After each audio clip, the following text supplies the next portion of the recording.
नमस्कार, मैं राजीव कुमार बीजन बिहार से। देखिए, एक बार फिर पीके यानी प्रशांत किशोर जी ने नीतीश कुमार पे जोरदार हमला बोला है और वो बता रहे हैं कि इमरजेंसी का दौर नहीं है कि सारे विपक्ष पार्टियां एक आ जाएगी और कांग्रेस को सत्ता जिस तरह से हटा करके दूसरी पार्टी सत्ता में आ गई थी, उस तरह नरेंद्र मोदी जी को हटा करके महागठबंधन केंद्र की सत्ता में नहीं आएगी। उस टाइम का बात कुछ और था और अभी का बात कुछ और है।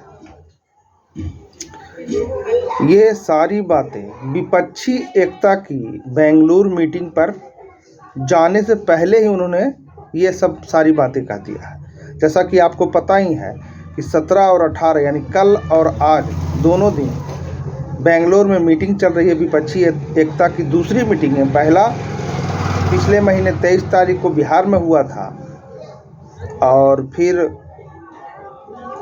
कल और 17 और 18 जुलाई को बेंगलुरु में है। उससे पहले ही ये बोल करके कि इससे कोई फ़ायदा नहीं है, भूचाल ला दिए हैं और छोड़ जाते हैं।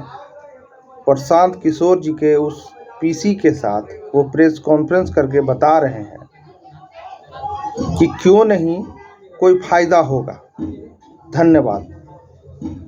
अगर आप ये वीडियो YouTube से देख रहे हैं तो हमारे चैनल को सब्सक्राइब करिए। अगर आप ये फेसबुक पे देख रहे हैं तो हमारे पेज को फॉलो करें और कमेंट बॉक्स में हमें ज़रूर बताएं कि क्या प्रशांत किशोर सही बोल रहे हैं या गलत बोल रहे हैं। क्या महागठबंधन की केंद्र में सरकार आएगी या फिर बीजेपी की सरकार रहेगी। धन्यवाद। कि 77 में सारे विपक्षी दल एक साथ आकर उन्होंने इंदिरा गांधी को हरा दिया। उनकी बहुत बड़ी बेवकूफी है। 77 में दलों के एक होने से इंदिरा गांधी नहीं हारी। 77 में इमरजेंसी बहुत बड़ा मुद्दा भी था, जेपी का आंदोलन भी था। अगर वो इमरजेंसी नहीं होता, अगर जेपी का आंदोलन नहीं होता तो सारे दल अगर एक साथ आ जाते तो उससे इंदिरा गांधी थोड़ी ना हार जाती। देश की तो बात छोड़ दीजिए, अपने आंध्र प्रदेश में चंद्रबाबू नायडू बुरी तरह हार गए। विपक्षी एकता सिर्फ दलों के नेताओं के एक साथ बैठ जाने से उसका कोई बहुत बड़ा प्रभाव जनमानस पर नहीं पड़ेगा। मन का भी मेल हो, नैरेटिव भी हो। मैं चेहरे की बात नहीं कर रहा हूं। जनता का कोई मुद्दा भी हो, नैरेटिव भी हो, ग्राउंड पर काम करने वाले वर्कर भी हो और उस समर्थन को, जनता की भावना को वोट में कन्वर्ट कराया जाए। इस स्तर पर राजनीति में क्या हो रहा है, विपक्ष वाले क्या कर रहे हैं, भाजपा क्या कर रही है, ये मेरा सरोकार का विषय नहीं है। सामान्य नागरिक के तौर पर जैसे आप सुन रहे हैं वैसे हम भी सुन रहे हैं, लेकिन इस पर जो मैंने पहले कहा है वो आपको दोबारा रिपीट कर देता हूं। विपक्षी एकता सिर्फ दलों के नेताओं के एक साथ बैठ जाने से उसका कोई बहुत बड़ा प्रभाव जनमानस पर नहीं पड़ेगा। वो प्रभाव तब पड़ेगा जब विपक्षी एकता नेताओं और दलों के साथ साथ मन का भी मेल हो, नैरेटिव भी हो। मैं चेहरे की बात नहीं कर रहा हूं। जनता का कोई मुद्दा भी हो, नैरेटिव भी हो, ग्राउंड पर काम करने वाले वर्कर भी हो और उस समर्थन को, जनता की भावना को वोट में कन्वर्ट कराया जाए। कई लोगों को ऐसा लगता है कि 77 में सारे विपक्षी दल एक साथ आकर उन्होंने इंदिरा गांधी को हरा दिया। उनकी बहुत बड़ी बेवकूफी है। 77 में दलों के एक होने से इंदिरा गांधी नहीं हारी। 77 में इमरजेंसी बहुत बड़ा मुद्दा भी था, जेपी का आंदोलन भी था। अगर वो इमरजेंसी नहीं होता, अगर जेपी का आंदोलन नहीं होता तो सारे दल अगर एक साथ आ जाते तो उससे इंदिरा गांधी थोड़ी ना हार जाती। हमने बाद में हम लोगों ने 1989 में बीपी सिंह के भी नेतृत्व में देखा, सारे दल एक होकर उन्होंने राजीव गांधी की सरकार को, कांग्रेस सरकार को हराया। लेकिन दल तो बाद में एक हुए। पहले बोफोर्स मुद्दा बना, बोफोर्स के नाम पर पूरे देश में आंदोलन हुआ, लोगों की जनभावना उससे जुड़ी। तो जब तक आप वो नैरेटिव नहीं लाते हैं, तो मान लीजिए कि नीतीश कुमार कलकत्ता में अगर बैठ जाएं तो उससे कलकत्ता में या वेस्ट बंगाल में रहने वाले लोगों की जनभावना पर क्या असर पड़ेगा।